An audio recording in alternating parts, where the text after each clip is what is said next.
flatted. F-L-A-T-I-D. In the jungle, what looks like a flower on the end of a twig may really be flattids. Flattids are bugs that often sit in a group drinking the sap from young trees and shrubs. In a group, their bright colors fool enemies into thinking that they are flowers. And if they're bothered, the flattids fall off the tree, just like falling flower petals would.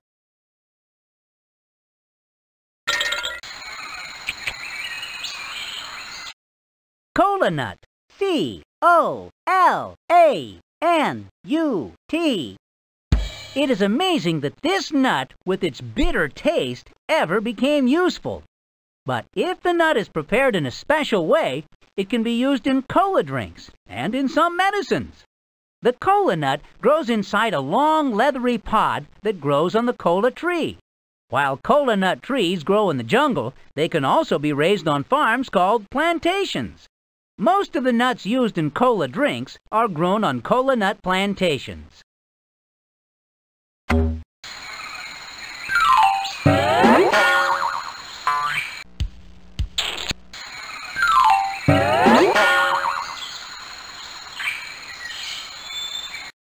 Vine snake. V-I-N-E-S-N-A-K-E.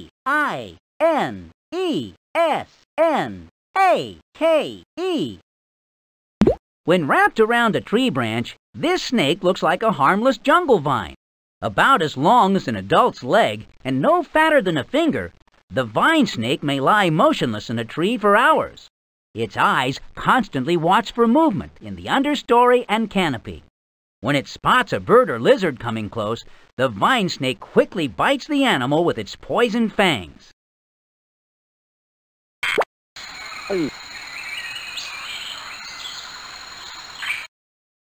Bush baby. B-U-S-H-B-A-B-Y. Bush babies are hard to spot at night because their fur blends in with the shadows and dark sky. Their big eyes and large ears also help the bush baby to see and hear bugs flying by or walking along the canopy trees. Bush babies can even see and hear tiny mosquitoes, actually grabbing them right out of the air with their long fingers. They also jump from branch to branch, searching for fruit and nuts.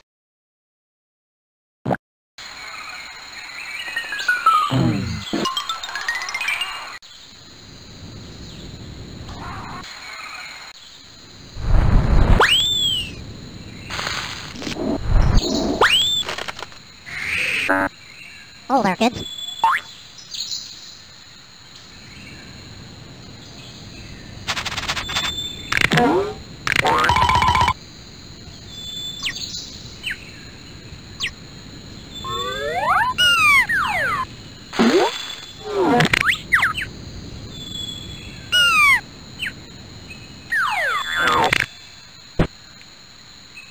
This is a cozy little home, isn't it?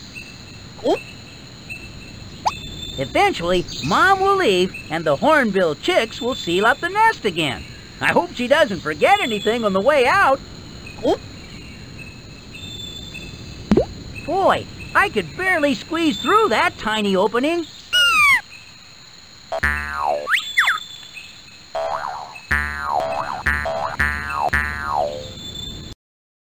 Bird nest. B-I-R-D-N-E-S-T. Nests are the houses that birds build for their babies. Most birds make their nest on tree branches. Other birds, like the parrot and hornbill, put their nest in a tree hole. And some birds, like the shoebill and bowerbird, make their nests on the ground. Nests are made of grasses, twigs, leaves, and mud. Most birds also put feathers, sawdust, or fine grass on the bottom of the nest as a soft pillow for their fragile eggs. Hornbill. H-O-R-N-B-I-L-L.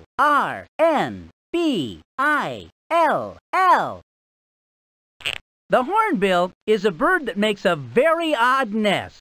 The female hornbill searches high in the pavilion looking for tree holes for her nest. Then she sits inside the hole and covers the opening with mud, bird droppings, and chewed food. She leaves a small opening as she covers the hole, just big enough for a bird beak to poke through. Pythons and other enemies cannot get into the covered hole, so she and her babies will be safe. Since the female is shut inside the tree, the male hornbill brings food for both her and the babies. As the babies grow, the mother will break open the hole and go out to help get food. The baby hornbills then recover the hole until they too decide to leave the nest.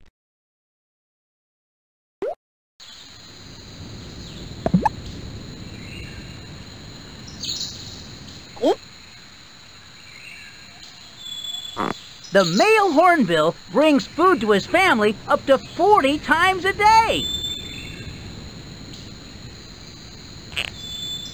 You can see all over the African jungle from up here in the pavilion. The male hornbill brings food to his family up to 40 times a day.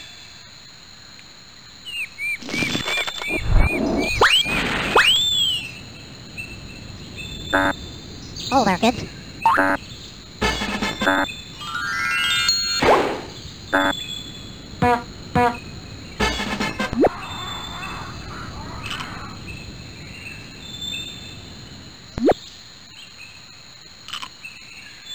You can see all over the African jungle from up here in the pavilion.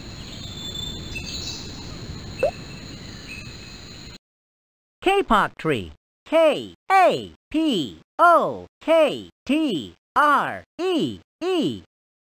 This common pavilion tree can grow as tall as a 10-story building. The branches at the top spread into a wide, flat crown and are covered with epiphytes. The kapok tree grows up to 10 feet in a year. It takes a lot of sunlight to grow that fast, so kapoks are usually found along open riverbanks and in clear-cut areas. Once every 5 years, adult kapok trees grow white flowers, which give off a sour smell that attracts bats. The bats, covered with pollen from drinking the flower's nectar, spread the pollen to other flowers, and soon after, the flowers turn into hundreds of seeds. Silky fibers help the seeds blow away on the wind, drifting down to land somewhere on the jungle floor.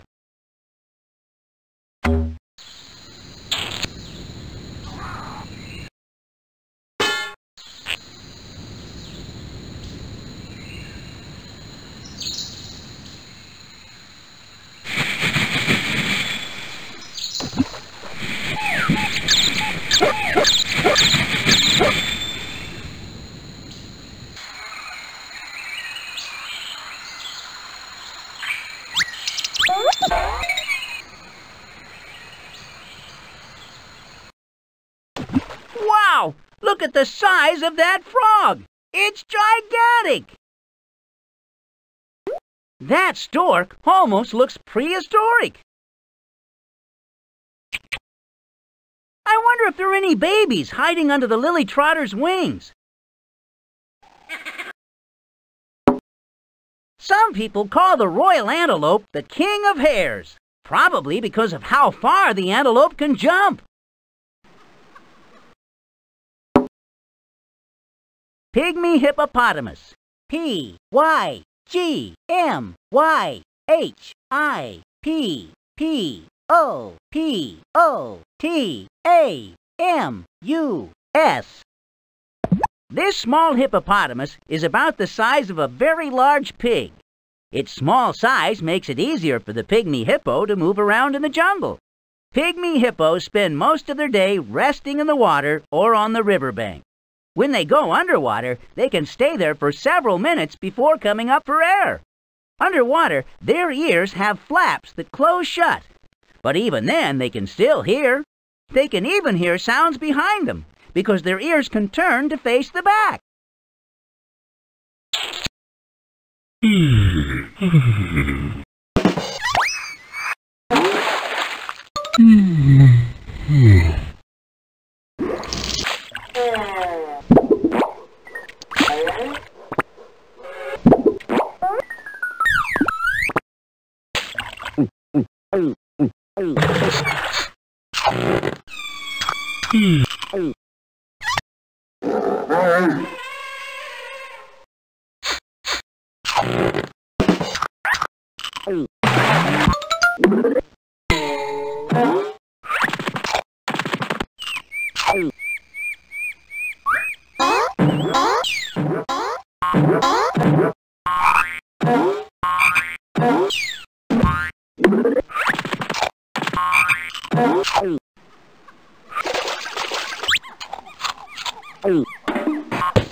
That stork almost looks prehistoric.